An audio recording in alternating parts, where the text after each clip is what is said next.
wuoyo kodwa ka en e dala ma Kisumu. Pero kamano ahinya kuom miwa sechegi.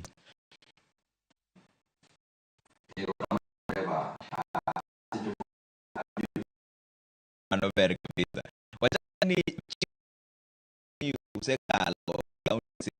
ma Kisumu wacho ni onegi maber. In wuon ka speaker. Chik miya kata chik moko. Mano usekalo makonyo jopiny ma Kisumu. Kamano mokwongo wamos nyaka nyanamde ne oyimore. Mar ariyo, gi time moro kachako koda chike kwaseloso to samoro koda chike but abiro wacho mana moko matin maparo ni donjo kuom oganda direct. Abiro chako gi migawo mar thieth. Higa mar 2019 ne wafwenyo ni nitie chandruok ariyo ei Kisumu County. Namba achiel ne en chandruok mar services ma wantiyo ban to mar ariyo chandruok mar state police mang'eny mondo mi jo osiptende oyud pesa ma chike ariyo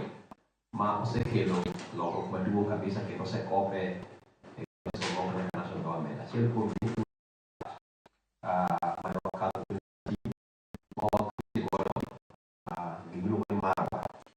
Marwa en program yie mondo county intelligence kata jogo ma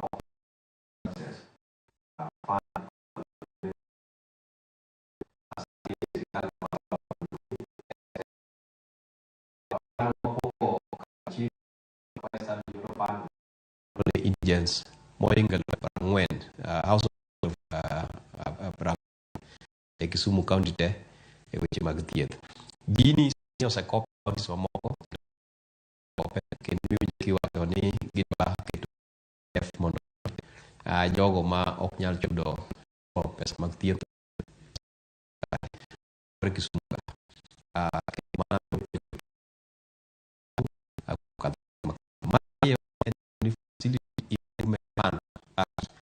facility the fact omiyo waring fence kata wachielo pesa ma health hospitals pesa michoko ka ji odhi thieth hospital okay to dhi county treasury to ka approval kata chiwo thuolo mondo tigi pesa ni kuo kuom control of budget nyal tik miyo ka ne dhi hospital tiyo ka gigo ma inyalo nyiew gigo ka spirit kata weche mag ler ok ne nyalo bedo hospital. Facility Improvement Fund Act omiyowa ring pesa mag health kendo sani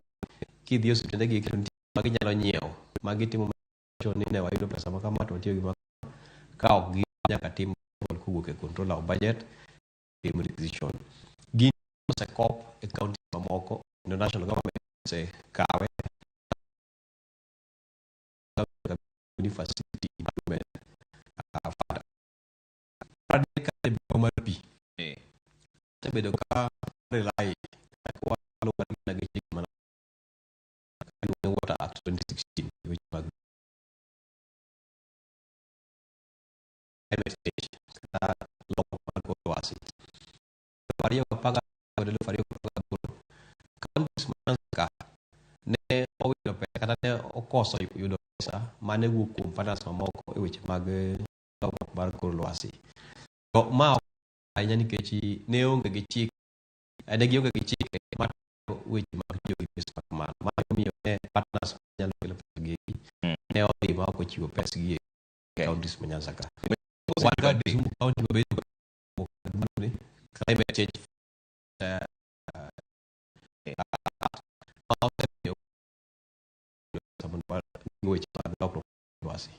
Maga dek milia konwa makende mana mana kaka wacho ni siche sa ema nyalo ma konyo wuoyo kuom gite lakini wawuoyo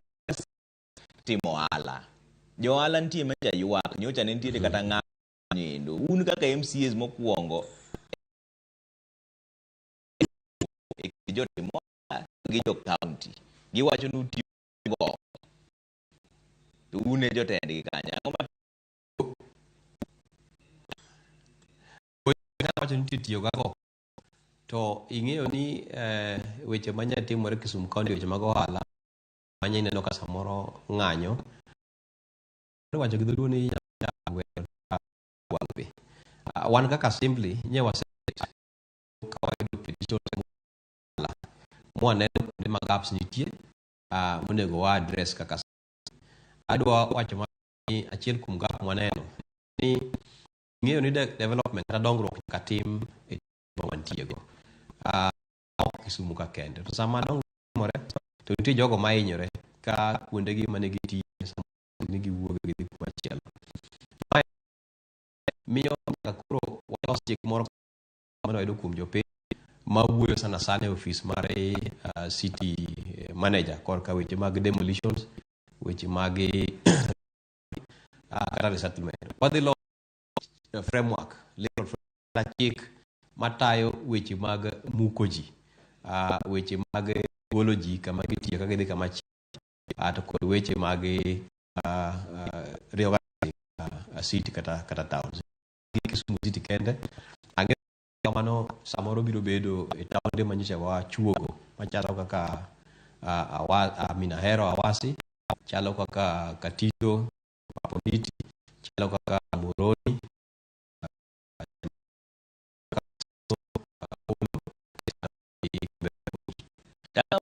piny gi wala gi mon winja ne ito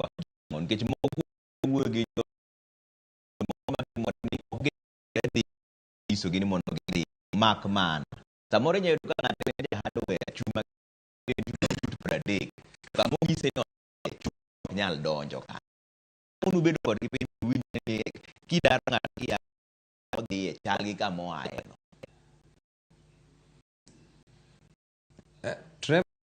wach manyotimore ni wacho ni kachako ni inyalo chago na chao ni mag relocation e Kisumu County ok gi gik mano chakore chien kucho wala kuonde gi mag dhie to tiyo yari nyaki beti ng'eyo ne luongo ni landlords ma jipago giwe samoro mondo mi space and way koro tiji mathin mas ni utili ne nchika agidhi nwe onge to ji mang'eny to moko kabisa ni giyudo kuonde loke koro samoro jok ma chiwo ranyisi jok ma ogol kata e wang'a yore ma olose chirni dok nikech giyudo customers machiegni e wang'a yore kuonde ma chirni nitie to kata kamano nyaka obed gadieri kata in odi ka midake Trevor ok inyal kawo bedroom tikete e sitting room aito jikon tikete room on be ka nice to ayegi ni mondo be education wala nyaka uje tan chume na miya ot ana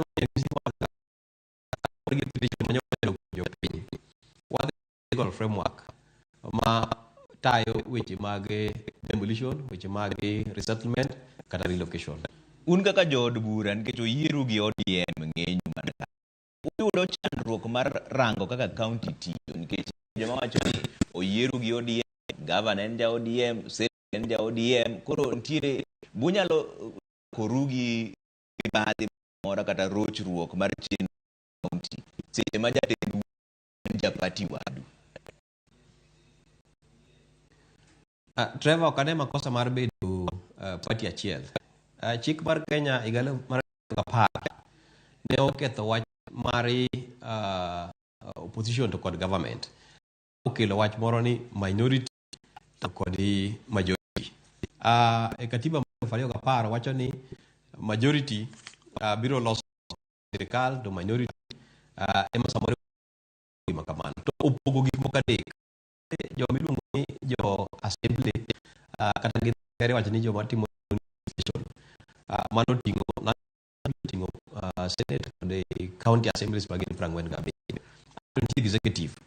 ma e county executive o 47 national government bende wan gi executive achiel wan gi judiciary tich mar assembly obed national obed senate obed county gin adek en los en chung ne assembly ngara ni representation kaka executive tiyo kata gidongere lungo ni itimo ka ok ong'e ni nie upande mane, in majority, in minority. Nikech nitie chik ma mag no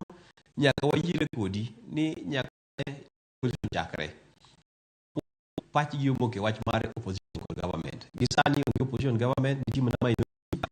majority matigi ODM ok mag assembly ok kagitim mar Kenya kaluwore kod county government kaluwore kod standing mekwa matie assembly mantie Kenya ka. In kaka speaker mar od bura ma Kisumu, mane mineno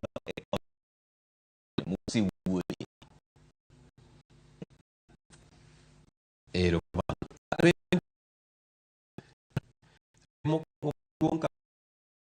Iluongo ni resources. Nikech county national government exchequer release donje account ni CRF revenue fund grants that condition mar take and local revenue thing your demand gik monego tim basically crop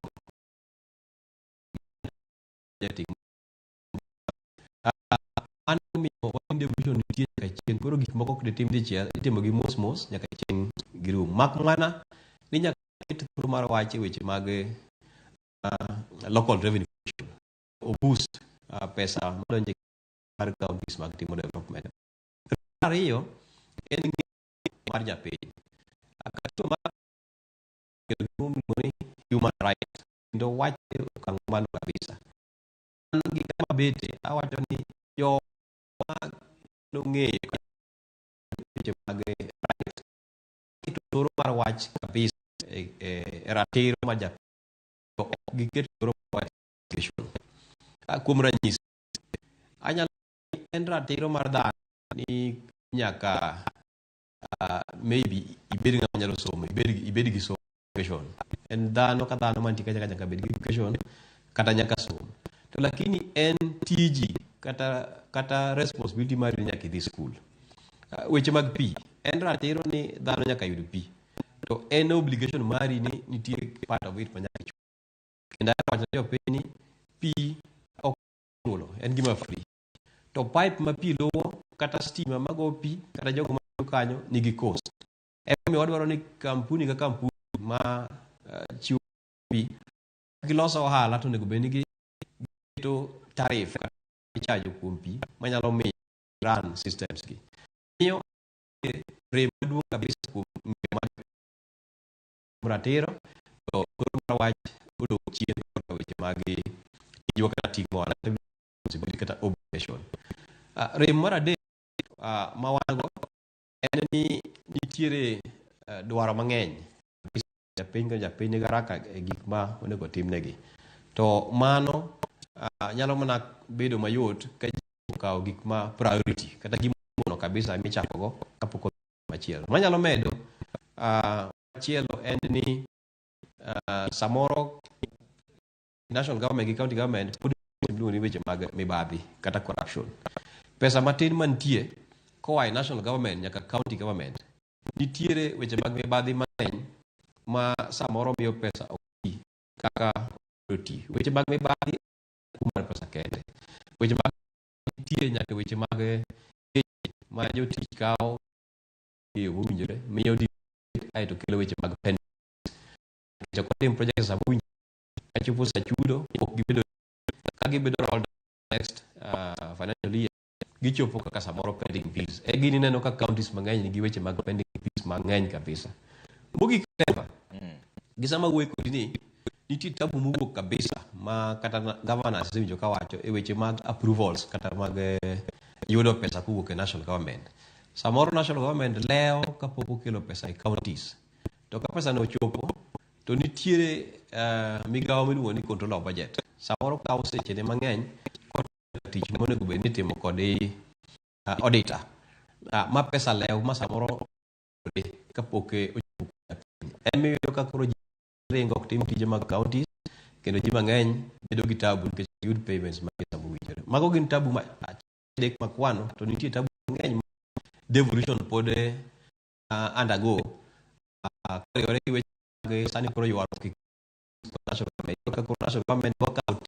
katiba wacho onego tim gi counties, to gikawo gi gitimo gi to giwe counties maonge gi pesa, to neno ni counties achiel kuom gi en weche mag community health. Mano wacho health and development functions apart from referral hospitals can be. Sani winjo ka national government wacho ni koro gichuo community health promoters chelo no gitimo kume kata tok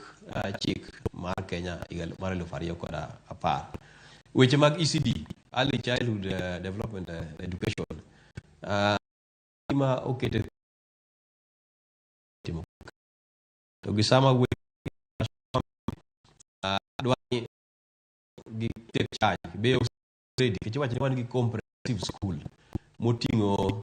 pre-primary, primary kod junior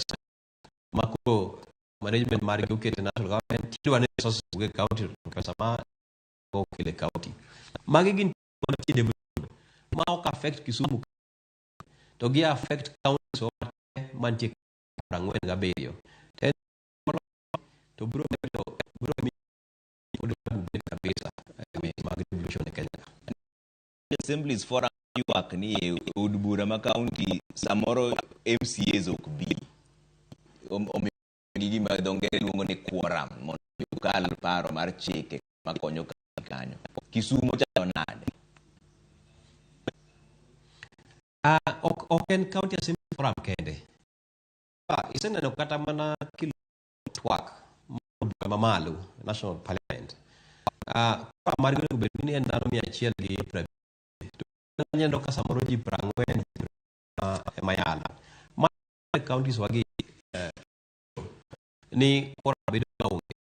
abo kabisa gi MCS ma Kisumu county nikech higa mokadho ignario mokadho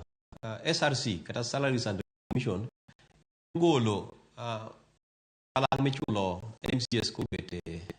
assembly ok MCS kata senators kata parliament kuro gima biro members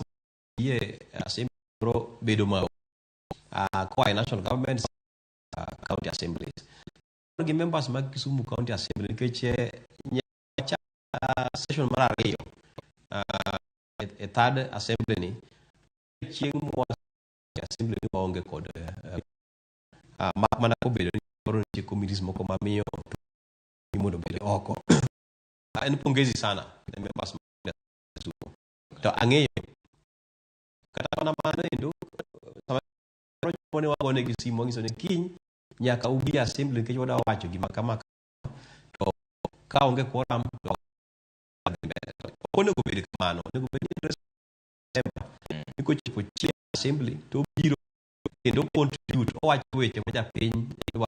oko kacha ya assembly kama chike assembly kama budget assembly bende oversight. Okay, aneno ka jopiny bende penjo ka Collins Ombura penjo na honorable Elisha ni pesa mar ward development mar Masogo Nyang'oma de kanye dongruok onge.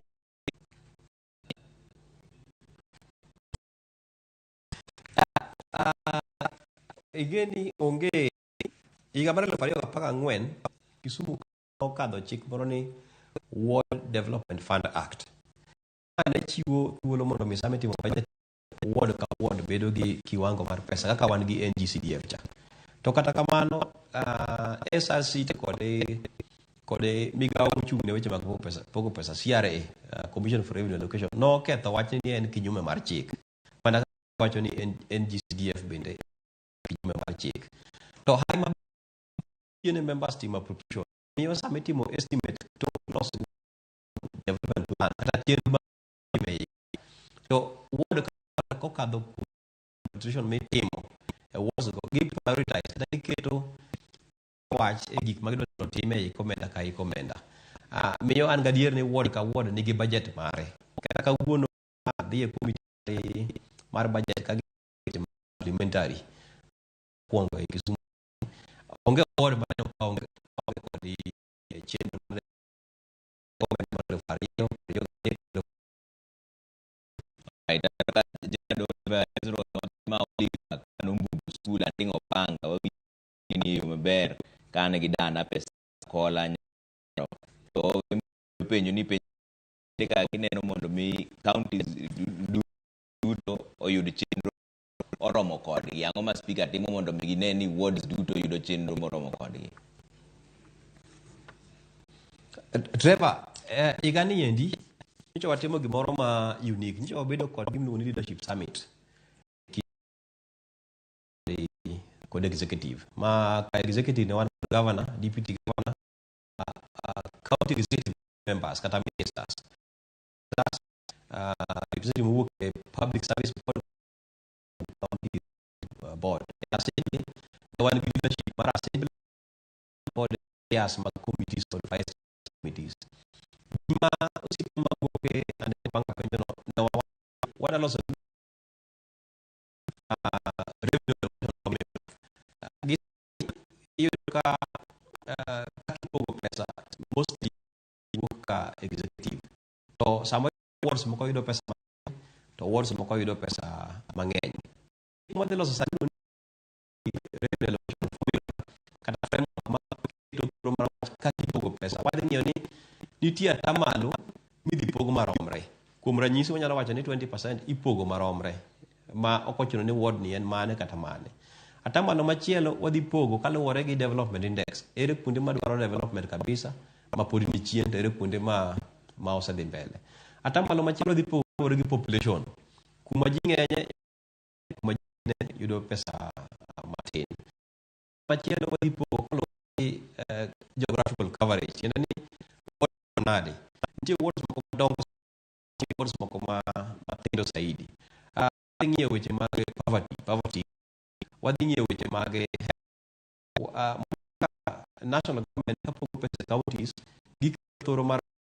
wacho gieki mondo wang'e ni county ni yudo pesa makama, county yudo pesa makama. Ma kwatimo to miyo mijing'o MCS oversight gi sani joma osaro bedo wasi ni samoro ka timo oversight mo rang'iny bisa to ikomenda mabiro wuod na kos ma yudo pesa mag develop. Mana en framework mo kito konyo MCs mag that assembly kende en mabiro konyo nyaka chieng' japiny ong'eyo ni kapo ni bilion 10 biro Kisumu tiketo mana e formula no ing'e ni dhi bedo gi pesa makama. To mano mukalo karang'o to dhi tiyo tich karang'o? Erokamano. Ma nyowae leadership dwe manyowadho kore kwa chako gimiluongo ni legislative proposals. En gima biro kawo kata dweche auchiel.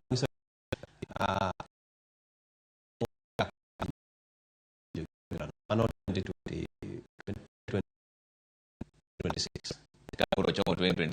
dhi tiyo bang' higa mar 2025. To koro in kaka ochako tiyo 2025 ochako tiyo 2025 2026 nikech kang'iyo chenro ma wan go sani an gadieri mondo loso chikno kadh steps te ok wanyalo manage time sani ma by dwe mar auchiel wakete tim. Miyo wang'iyo ni wadhi timo budget mar dwe mar auchiel mabiro dwe mar auchiel ni ae walose makachopo ikomenda maluwo makinyni nitie ready. Ing'eni ok anyal wuoyo wach mar siasa nikech siasa ema ng'eni ubere. Koro engineer unu neno nang'o e wach mar Raila Odinga e Africa Union Commission kaka jo od bura ma Kisumu?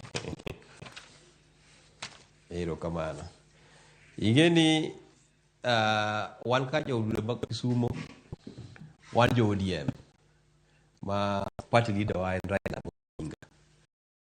Bende wawacho ni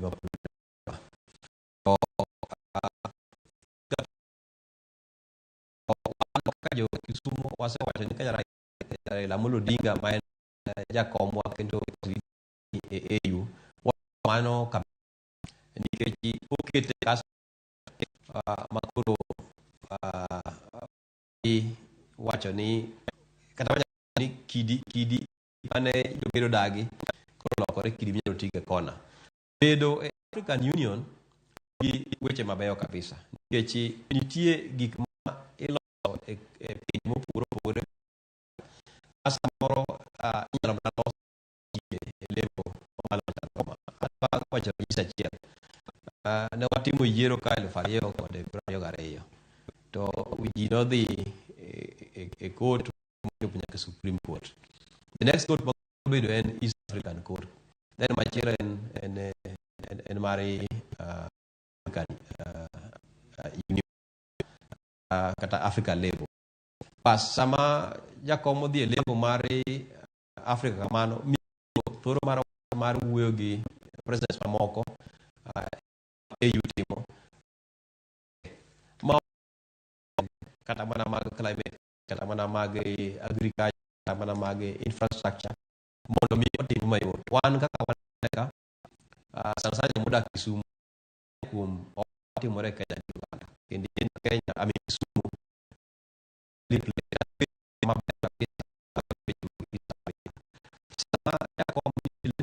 yot mondo kel mayot e kind Uganda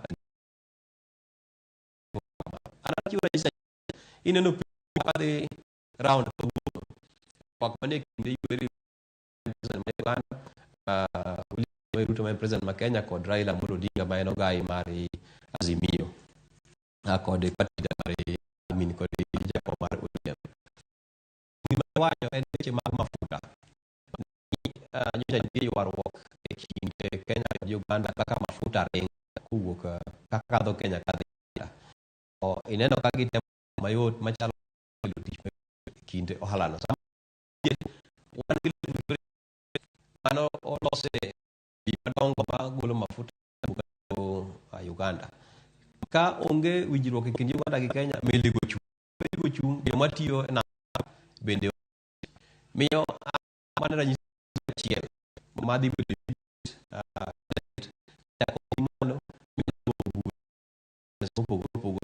magiloso makamano makelo mayot e kinde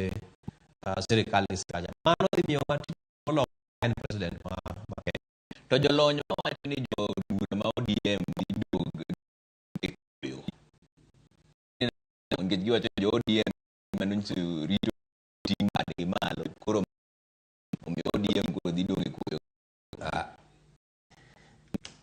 Never mano gima okwongo jakom kodhi AU Nyasaye kweje moyudo ok ni en kwota mar AU na Addis Ababa ka koro yie mano odhi e puodho igendo foriyo gi podi mondo kase jo pith to koro machigi ka ere gi bajan mar ariyo AU office mar AU apa ni malong office mar AU mar adek onge kama owacho ni ka jakom odhi AU to ni koro party jakom ok ran party mar ODM kende nitie office maran nitie jakom nitie pressing secretary nitie county leadership county leadership ward mar mbele kendo adwa wacho ni ni kore ka party mar ODM bedo motegno mogik nitie e kind mokacha kaka otiyo kaka Kisumu Assembly to kadho chik mar gi omenda na par which supplementary budget ang'o modhi keto kadho chik mag ni par gadek abich ang'o modhi keto ng'ala maber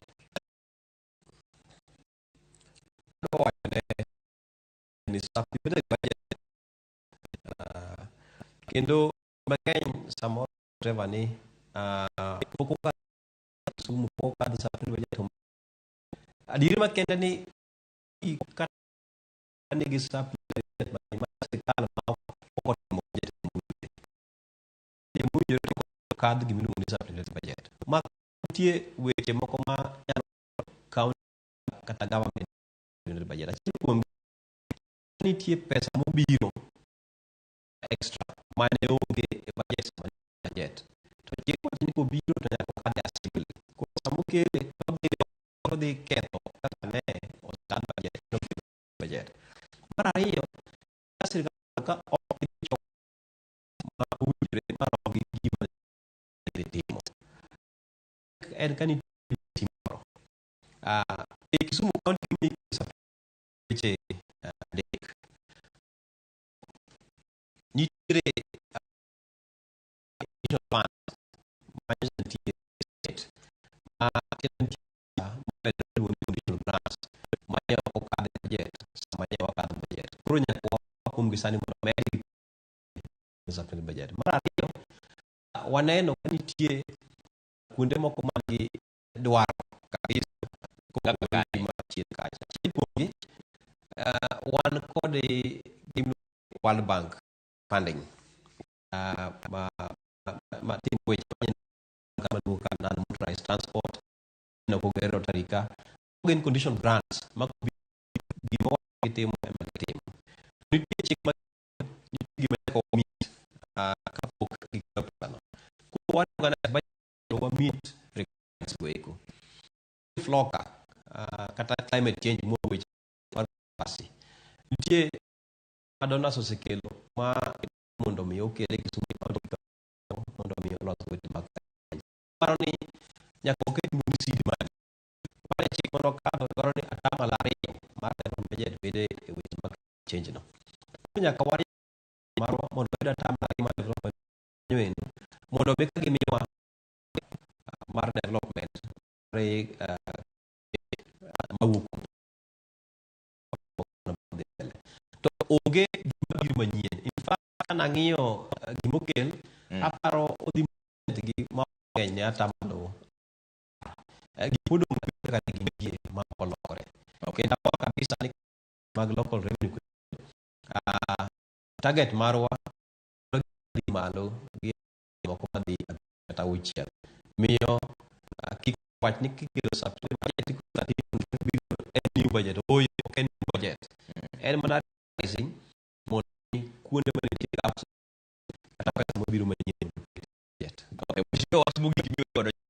takopatio wach mabe kada maluo wabed gi mijingo kabisa kik wabed gi mora mora e weche matimore mag siasa kata jakobi malo mijingo kendo medo mana oro kendo medo mana teko miyo mar ariyo jopiny di jogi kati sa saya ngudung public participation kata riwruok mar jopiny kamoro pachgi gidongo ni public wakaw thuolo mar wacho weche ma pachwa nikech wan kenda matin gik monego tim koro nyaka watim priority wayier mochuno kabisa chako kao kamano kwayo kod